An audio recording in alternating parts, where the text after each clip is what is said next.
বিচার আমরা চাই।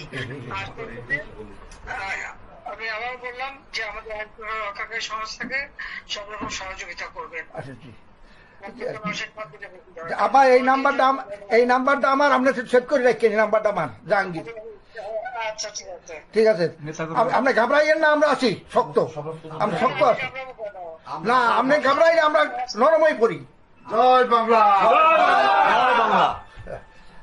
আবার আপনি আমি আর ইতিমধ্যে সমস্ত ঘটনার পরে যে কত মানুষ মারা গেছে, আমাদের পুলিশ মায়ের ঝুলায় রেখে দেয়, আমাদের কর্মী মায়ের হাসপাতালে চিকিৎসা করতে গেছে তাকে টাইনে এনে ঝুলায় গুলি করে মারে, পুলিশের পিঠা মারা, এরকম বিভৎস ঘটনা কে দেখছে?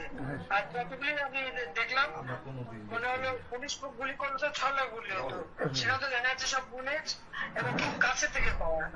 তাহলে আবার বোরকা পরে ছেলেরা বোরকা পরে বেরিয়েছে, নেমেও মানে এই সমস্ত জঘন্য কাজ এখানে হচ্ছে।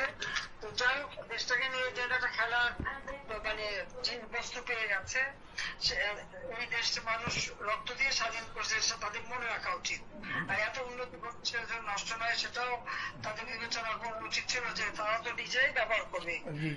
আমি তো ব্যবহার করবো না, বা আমাকে ব্যবহার করবো বলে তৈরি করিনি, তৈরি করেছি আমি সাধারণ মানুষের জন্য, মানুষের সেবা দেওয়ার জন্য, মানুষের জীবনটা উন্নতি করার জন্য, তাই না?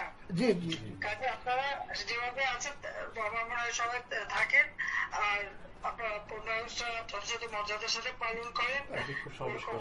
শেখ হাসিনা ভয় নাই, আছি। ঠিক আছে, দোয়া করেন আবার। সবাইকে সামনে দেখেন, এখন আর আগে বছর না, জি জি জি জি আপা, ঠিক আছে, ঠিক আছে, সবাই ঠিক আছে। শেখ হাসিনা ভয় নাই।